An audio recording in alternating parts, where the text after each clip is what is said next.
We're going to be working on solving some differential equations. These come from the Delta Math sets that I have under, I believe it's lesson 4 of Unit 3 of the at-home learning. Sometimes these can be tricky, even if you get the concept. Sometimes they involve a lot of algebra and some tricky antiderivatives. So what I did is I just picked a sample of ones from the level 2 on Delta Math, and we're just going to do a few.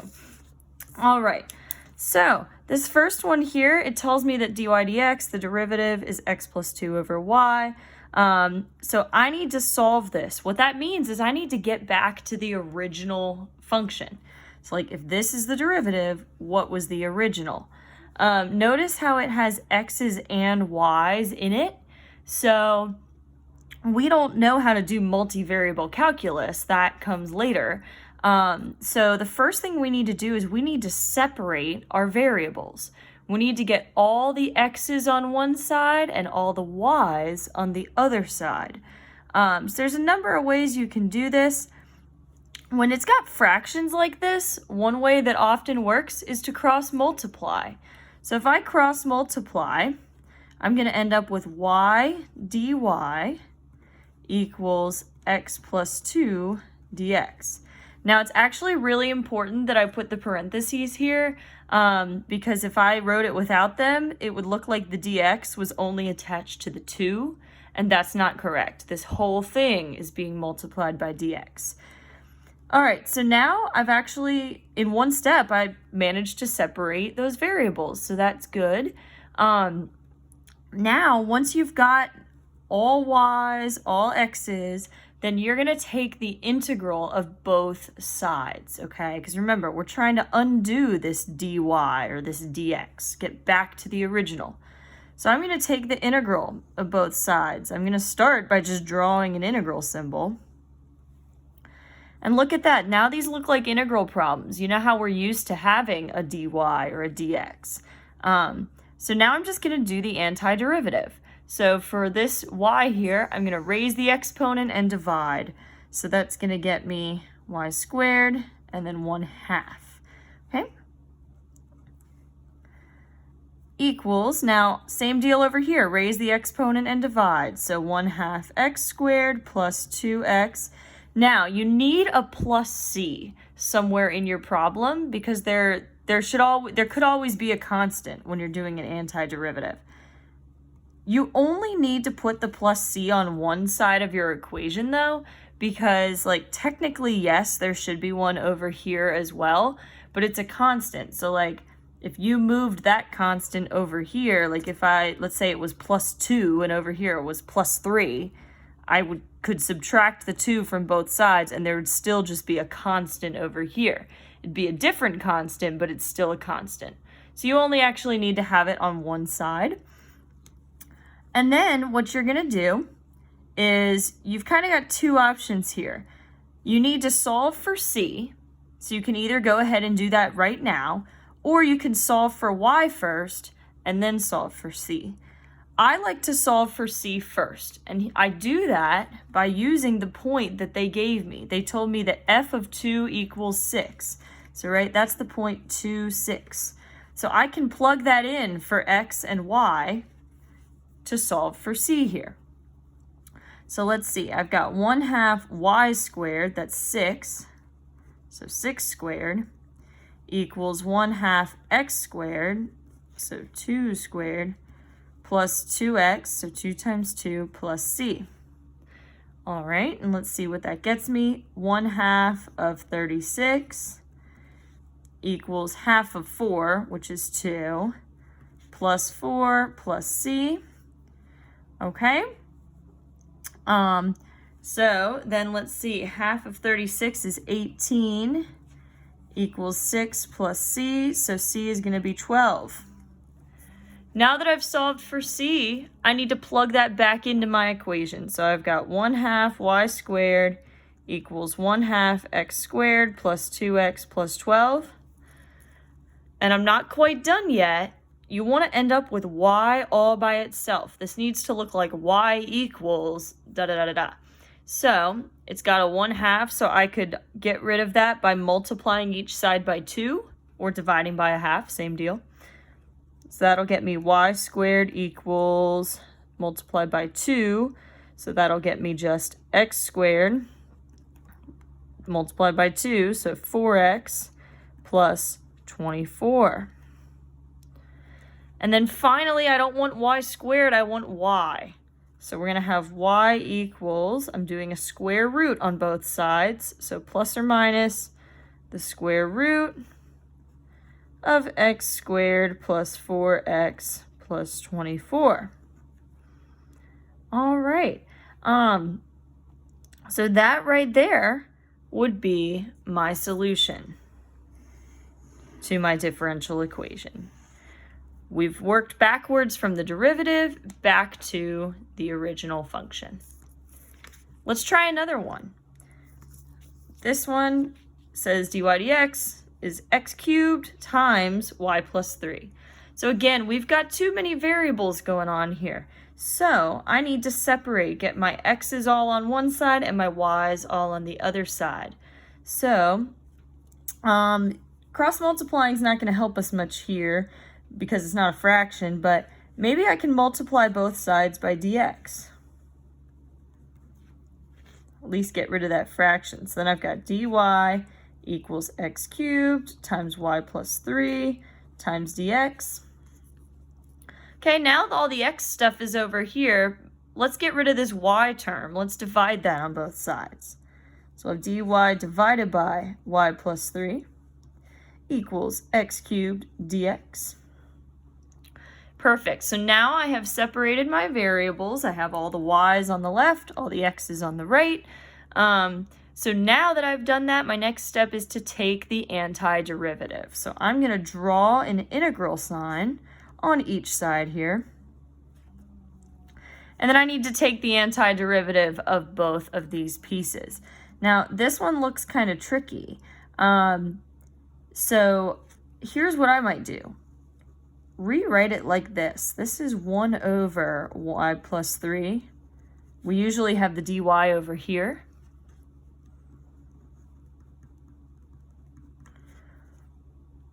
And think about it, like 1 over something. That's an ln. That's a natural log integral. So this is actually going to be the ln of y plus 3. Now, if you don't believe me, check your work. Take the derivative of that. Derivative of ln of y plus 3 would be 1 over y plus 3, and then chain rule. So you'd multiply by the derivative of this inside bit, but the derivative of that would just be 1. So that still is my 1 over y plus 3. In general, if you've got just like a single variable down here with a constant, it's just going to be ln. You also could have found that out by doing a u sub or a reverse chain rule, but it takes longer. All right, and then on the other side, to do my antiderivative, this is just a power rule one, so I'm going to raise the exponent and divide to get 1/4 x to the 4th. And I need a plus c on at least one of these sides. I usually put it with the x, just a personal preference. All right, so now that I've got this, I'll just circle it so we don't lose it. I usually like to solve for c next. I know that y of 2 equals 0, so that's the point 2, 0. So what I'm going to do is plug that into my equation here. So I'm going to have ln of, let's see, y plus 3. So 0 plus 3 would just be 3. Equals 1/4 x to the 4th, x is 2, so 2 to the 4th, plus c. So ln of 3 equals 1/4, 2 to the 4th is 16, plus c. ln of 3 is going to be 4 plus c. So c is not going to be a whole number here, but that's okay. That can totally happen. So I'm going to end up with c is ln of 3 minus 4. Weird. But that can happen. That can happen. All right. So now I need to plug that back into my equation. So I've got ln of y plus 3 equals 1/4 x to the 4th plus c, so plus ln of 3 minus 4. Now I need to get y all by itself. Currently it's stuck in an ln, so you're going to need to do the inverse here. So I'm going to raise everything to the eth power. There's not a good way to say that. I'm going to raise e to get rid of this ln. And I need to do that on both sides, okay? So just like that. Now if I simplify e to the ln of something, those are inverses, so I'm just going to end up with y plus 3 equals e to the all of this stuff, 1/4 x to the 4th plus ln of 3 minus 4. Now, I'm not going to try to separate those things out. You could, but you don't have to. So I'm actually just going to leave it because that's all you need to do is get y by itself. So why overcomplicate things? I'll subtract 3 and that'll do it. So I'm going to have e to the all of this minus 3. And yeah, it looks messy, but that's an answer. We've got y by itself. All right, let's do some more. Sorry, my paper's getting a little crowded here. These take a lot of steps. All right, now we got one with some trig in it. We got some cosine here.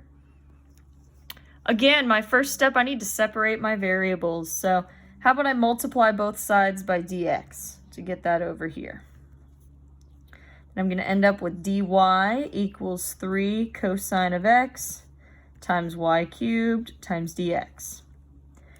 I've got a y term over here, so I need to pull that over. I'm going to divide it on both sides. So I'm going to write it like this, 1 over y cubed dy. That's just a personal preference. I like to keep the dy and the dx kind of separate. Now that they're separated, I got my y's over here, my x's over here. I'm going to do the integral of both sides. So I'm going to start by drawing my integral symbol. Then I'm going to take the antiderivative on both sides. It's like 2 mini problems. This one is not currently written in the best way. It's not ln because it's not a y to the first down here. It's y to the third.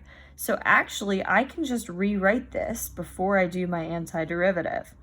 That's y to the negative 3 dy. The reason that's useful is because now this is just a power rule problem.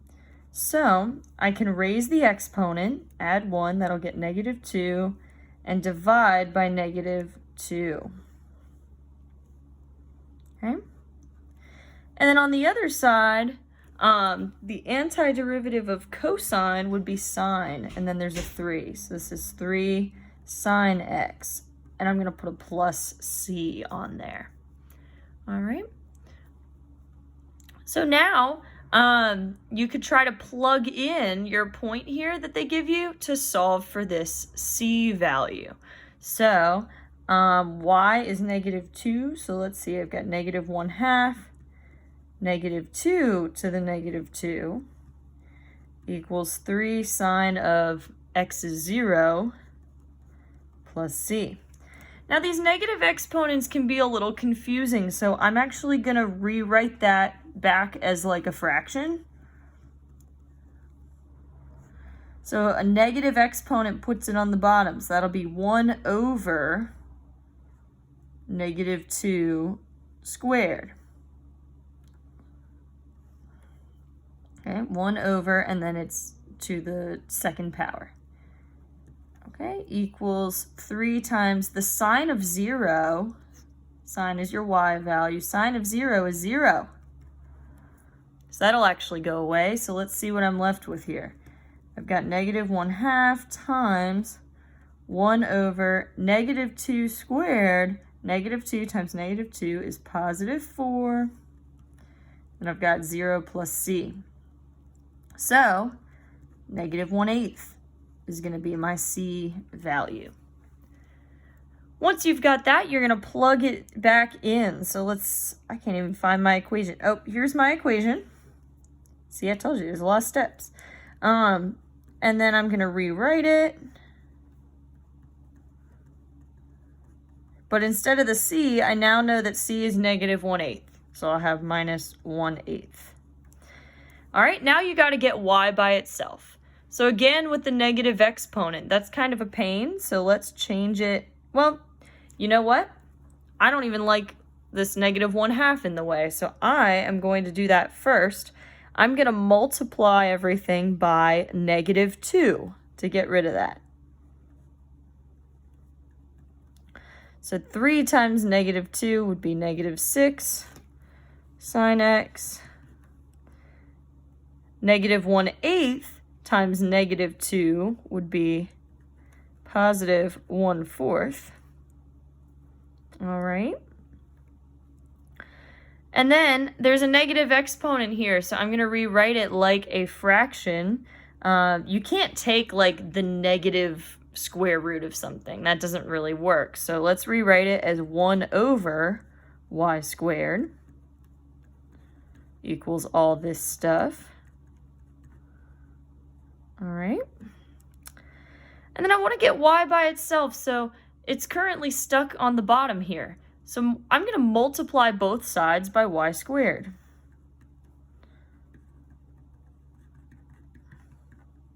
So all this stuff times y squared. And then again, I want the y by itself, so let's divide by all this other stuff. So I've got 1 over negative 6 sine x plus 1/4 equals y squared. And then finally, we are ready to get y by itself. We can take a square root of both sides. So I'm going to have plus or minus the square root of this mess equals y. Now, these answers, they don't look pretty, but that can be okay. You just want to get y by itself, and if this looks like a mess, that's fine. All right, I'm going to do a few more. Some ones that get pretty tricky here, some harder antiderivatives. All right, I got 2 sine x over e to the 3y minus 3. So again, don't freak out, just start small. We're going to separate your variables. This one's got a fraction, so typically cross multiplying might be a good solution here. So if I multiply these, I'm going to get e to the 3y minus 3 dy equals 2 sine x dx. All right, now I've actually got my variables separated already, so we're going to do the integral of both sides. And this may be where some of you are getting into some trouble because you're like, shoot, that's kind of a tricky integral to do. This is one where you're going to need to do either reverse chain rule, so like kind of figuring it out in your head, or you could do a formal u substitution on this integral. So these techniques we've learned, they can show up kind of in the middle of this type of problem, which kind of a pain, but it happens. I'm going to think about reverse chain rule here. So if this part is like my u part, 3y minus 3, then my u prime would be 3. So like in theory, there should be a 3 here. But if I put a 3 there, I'm going to have to put a 1/3 on the outside. So you can think of it like this.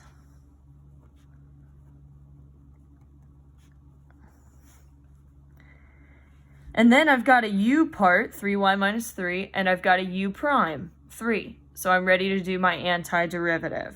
So this would just be e to the 3y minus 3. And then I've got this 1/3 here on the outside that's going to just kind of copy down. Okay. Check your work by taking the derivative. Derivative of e would just be like the same thing. So 1/3 all of this. But then the chain rule would have us multiplying by another 3. And that would cancel out with the 1/3. And that's what we had to begin with. So that does work. If you're not comfortable with what I just did with the reverse chain rule, try a formal u substitution. Off to the side, you would have u equals 3y minus 3. So du dx equals 3, and dx equals du over 3, and so on. And you could substitute that stuff in. I guess technically, actually, this is du dy, and then dy, since we're working with y, not x. But then you would go ahead and substitute that stuff back in. You'd end up with the same result that we have here. So that was the left side. On the right here, I need to think, what gets me a derivative of sine? And that would be negative cosine. So this is going to be negative 2, because there's a 2, cosine of x, and then I need a plus c on there. All right, now this doesn't look pretty, but it's what we've got. So in all the other ones we did, we went ahead and plugged in the point to solve for c.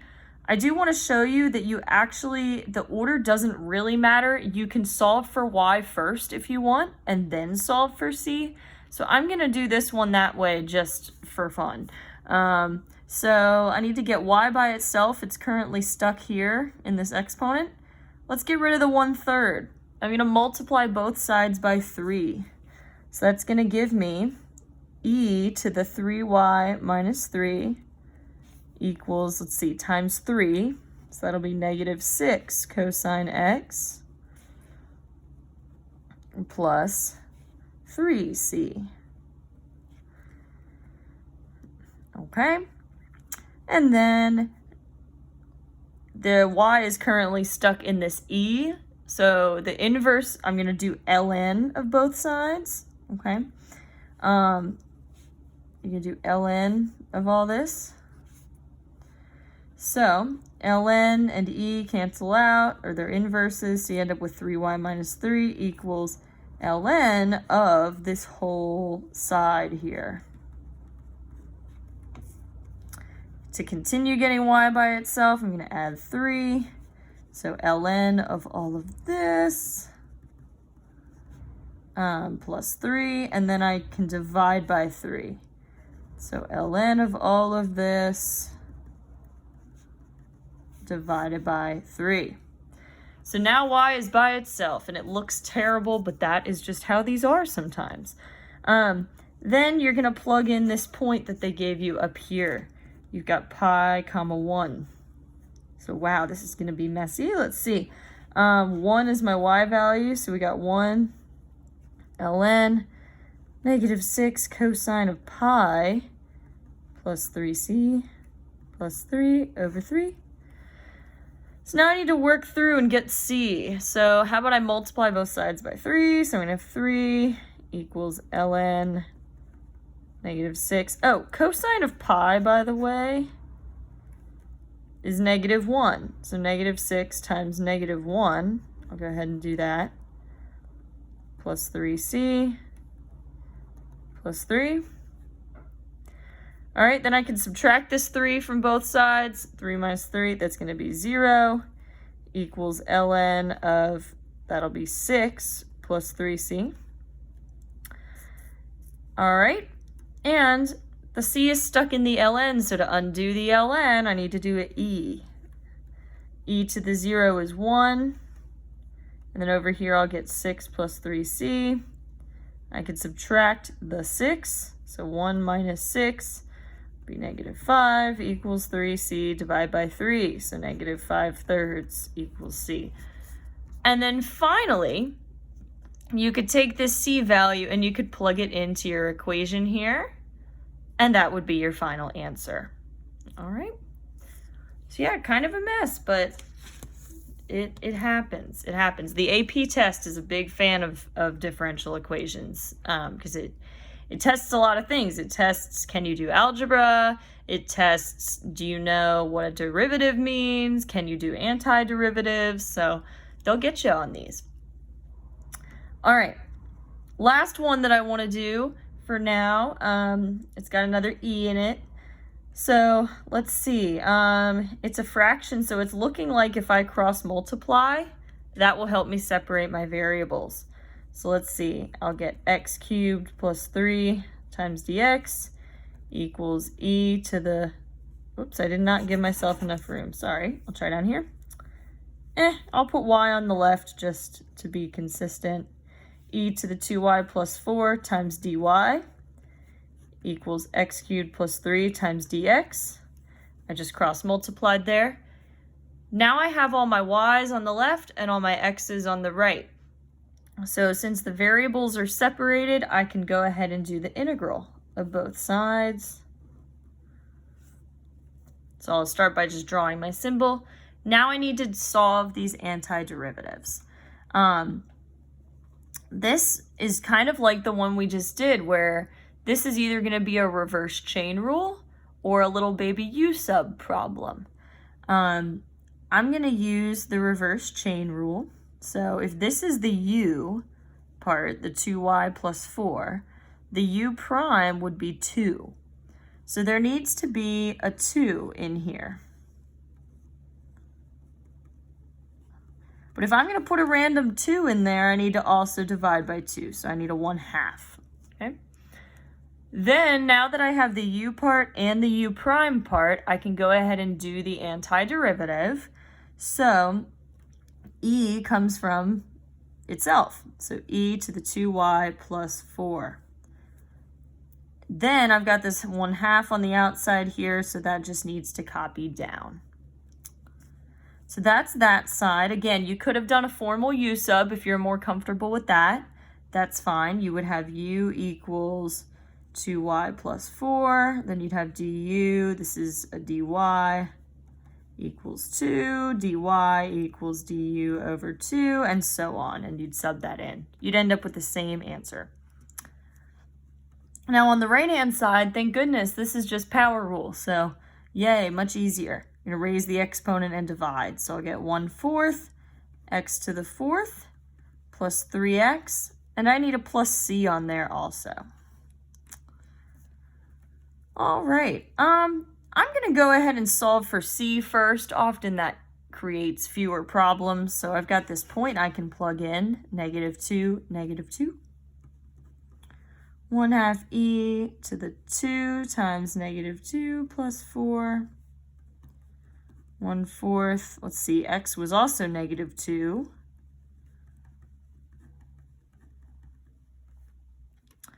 All right, and now I got to simplify this a bunch. Oh, e to the, that'll be -4 plus 4, so that's 0. That'll help. -2 to the 4th is going to be 16. Then I've got -6 plus c. E to the 0 is just 1, so now I have 1/2 equals 1/4 of 16 is 4 minus 6 plus c. So 1/2 equals -2 plus c. Then I can add 2 to both sides. So 2.5 or 5/2 equals c. So now I'm going to take that and I'm going to plug it back into my original, to my answer here, my equation. 1/2 e to the 2y plus 4 equals 1/4 x to the 4th plus 3x plus c, but c was 5/2, so I'll put 5/2. And now I just need to get y by itself. So I'm going to look at what's in the way. There's a 1/2, so I'm going to multiply both sides by 2 to get rid of that. E to the 2y plus 4. 1/4 times 2, that's 1/2, x to the 4th. 3 times 2, that's 6x. 5/2 times 2 is just 5. All right, I'm close to getting y by itself. Let's take the ln of both sides. That's going to help me get rid of this e. So if I take the ln of the e, I'm just going to get 2y plus 4. And then I'm taking the ln of this entire side here.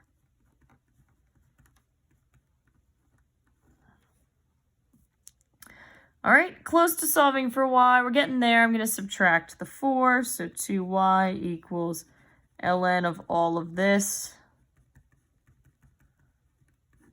minus 4. And then I'll divide by 2. So I'll get ln 1/2 x to the 4th plus 6x plus 5 minus 4.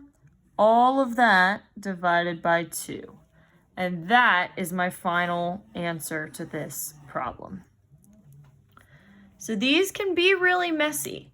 They test a lot of different skills.